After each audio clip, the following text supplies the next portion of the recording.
Aboriginal Australia is the thorn in the side of the out of Africa timeline because it refuses to behave like a late, tidy, recent chapter of a single exodus. Out of Africa loves one sacred date, 50,000 years. It is clean, it is simple, it creates a single main event, and it turns the human story into a neat explosion outward from Africa, followed by a rapid global takeover. However, Australia behaves like what it really is, a deep-time, continent-sized record of early modern humanity, with enough complexity, variation, and early presence to make the 50,000-year date look like a modern storytelling convenience, rather than a serious historical framework. However, numerous archaeological and genetic studies prove that humans were in Australia and Papua before 50,000 years ago. The Out of Africa regime did not merely disagree with Australian prehistory, it declared war on it. And the battlefield is not subtle. The core maneuver is blunt. When Australia produces evidence older than 50,000 years, the model does not adjust itself to the evidence. Instead, it attacks the evidence. It says the dates must be wrong, the layers must be mixed, the artifacts must be displaced, or the interpretations must be mistaken. In other words, the Out of Africa. 50,000-year narrative does exactly what collapsing paradigms always do. It turns itself into a tribunal where anything that contradicts the sacred date is automatically treated as guilty. Australia is not the one escalating, the theory is. Because if Australia was genuinely occupied by 65,000 years ago, then the famous single late burst out of Africa is no longer a triumphal march. It becomes a messy sequence of movements, pauses, pulses, and deep regional histories, exactly the sort of complexity the 50,000-year myth was invented to erase. This is why the Australian debate is the exact mirror of Clovis First. That is the psychological structure we see again in Australia. The moment archaeologists say, 65,000, out of Africa, thinking does not ask, what does this imply? It says, impossible, therefore wrong. The timeline becomes a border wall. The site that triggers this war most visibly is Majid Bebe in northern Australia, which has been published with evidence consistent with human occupation around 65,000 years ago, based on optically stimulated luminescence dating and stratigraphic work. The Out of Africa 50,000-year version of history cannot survive that date intact. So, the war plan becomes predictable. Don't revise the model. Invalidate the date. Critiques focus relentlessly on whether the deposit was disturbed, whether artifacts moved downward, whether older sediments were mixed with younger cultural material. Even when the excavation team directly addresses these concerns in the Nature paper, the larger ideological reaction remains the same. If it's older than 50,000 years, something must be wrong. And crucially, this hostility is not merely confined to technical archaeological critiques. In recent years, it has escalated into something even more revealing. Genetic model arguments deployed explicitly to refute the early Australian archaeology. A 2025 study framed around Neanderthal DNA and modeling directly challenged the 65,000-year arrival timeline, implying humans reached Australia much less than 50,000 years ago. Archaeology magazine summarized this emerging friction.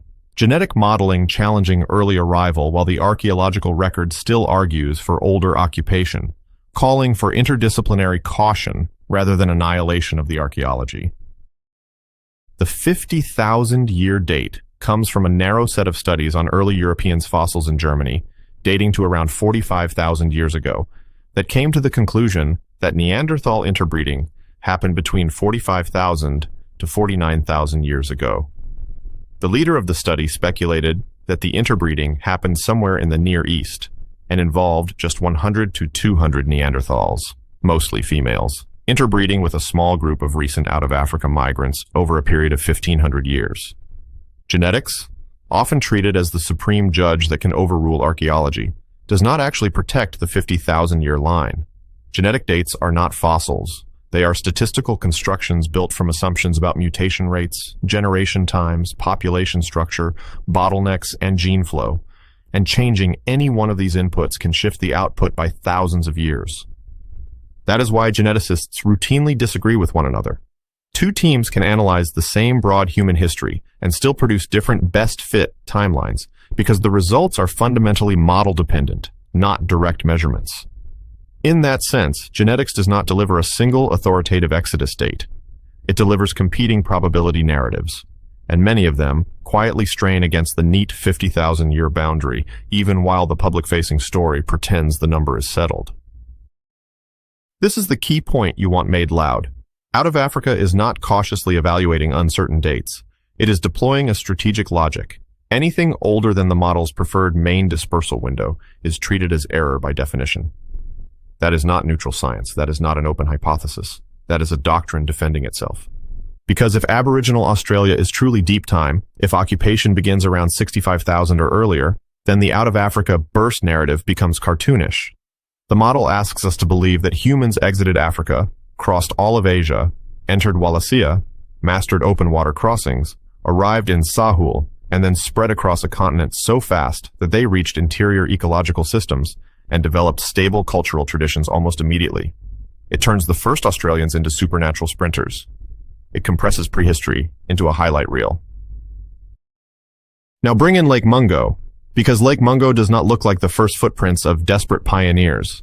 It looks like a society with ritual structure. Lake Mungo contains burials such as Mungo Lady and Mungo Man, dated broadly to around 42,000 years, depending on method and debate. Mungo Lady's cremation and burial practice implies symbolism, tradition, and social continuity. That matters because Mungo is not a coastal stepping stone site. It is inland southern Australia. So the out of Africa 50,000-year model is forced into absurd geometry. People supposedly arrive on the far northern edge of Sahul and then rapidly colonize the interior and the south in a geological blink. It is not impossible in some abstract sense, but combined with everything else, boats, water crossings, ecology shifts, and culture, it becomes too clean to be true. Even more corrosive for out of Africa is the morphological picture. Early remains like those associated with Lake Mungo are often described as relatively gracile, especially compared with later robust Australian remains. These younger fossils, such as Kubel Creek, are much too robust to have come from the same population and probably represent a surviving archaic lineage related to Denisovans. This doesn't mean that Aboriginal Australians are archaic any more than Neanderthals in Europe mean that Europeans are the descendants of Neanderthals. Losing the title of first also doesn't mean it diminishes 50,000 years of history, any more than Europeans claiming to have ancestral claim to Europe, even though they were not first. Genetic evidence in Papua and fossil evidence in southern Australia both suggest that these archaics survived until around 15,000 years ago in these refugia. The deeper point is that Australia shows too much early morphological diversity, too early over too wide a geographic space, to be comfortably explained by descent from a tiny, late bottleneck population, leaving Africa at 50,000 years ago. If all non-Africans descend from a small group bursting outward at that time, then Australia, isolated and remote, should preserve a narrow slice of variation. Instead, it preserves a wide and internally differentiated human range. That is precisely what you would expect if Australia is not merely a late endpoint, but part of a deep dispersal history with multiple movements and local consolidation over time. The human fossil record of southern Australia provides some of the most compelling evidence that the simplistic out-of-Africa replacement model is no longer tenable. The earliest Australians do not form a narrow, uniform, recently bottlenecked group. They form a spectrum, an astonishing range of cranial structures and facial morphologies that appear from the earliest layers of human occupation and continue into the Holocene. The most striking aspect of this pattern is that many of the most robust and anatomically unusual skulls are found in southern Australia, thousands of miles from the proposed northern entry point into Sahul. Their presence so far south, and in such late contexts, strongly implies that Denisovan-related groups, or Denisovan-derived hybrids, survived in Australia far longer than previously imagined. The genetic evidence that Denisovans persisted in Papua until at least 15,000 years ago strongly reinforces this interpretation. By framing hybridization and diversity as a threat to Aboriginal identity, defenders of the out-of-Africa model created a powerful rhetorical shield. They could dismiss any inconvenient evidence while appearing moralistic. They could say, "We must be careful because suggesting older humans in Australia could be used politically against Aboriginal people." But this was never about protecting Aboriginals. This was about protecting the out-of-Africa theory. The model relied on portraying Aboriginal Australians as recent arrivals from a single African migration. Any deviation from this narrative shifted authority away from the institutions that built the theory. Indeed, when the fossil and genetic records are read together, the simplest, most parsimonious conclusion is that Australia was not settled by a single homogeneous wave of anatomically modern humans, but rather by a structured, diverse human population that included deeply divergent Denisovan-related ancestries that continued to shape Aboriginal Australians for tens of thousands of years. So when Out of Africa claims that any evidence older than 50,000 years must be wrong, they are not defending truth. They are defending a schedule. They are defending a neat global narrative whose emotional appeal is that it is simple and totalizing. A single exodus, a single bottleneck, a single replacement. And Australia breaks it because Australia forces the model to do something humiliating. It must either accept early and complex dispersal, or it must claim that Australian archaeology and inland burial culture are basically mirages caused by dating error. That is why your framing is exactly right. Out of Africa declared war on Australian prehistory the moment it decided that the timeline is not allowed to move. It did what Clovis first did. It transformed a hypothesis into a border checkpoint. Anything stamped older than 50,000 years gets rejected at the desk, not because the stamp is fake, but because it threatens the empire.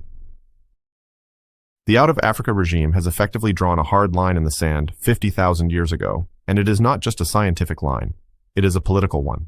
Step over it and the tone changes instantly. You are no longer pushing the field forward. You are controversial, problematic, premature, accused of misinterpreting sediments, overstating dates, or not understanding the genetics. In practice, the 50,000-year line functions like a manifesto, because if a site, a burial, or a dispersal route is convincingly older than 50,000 years, the entire Clean Out of Africa narrative begins to unravel. The truth revealed by these fossils is simple. The Out of Africa model cannot account for the human story of Australia.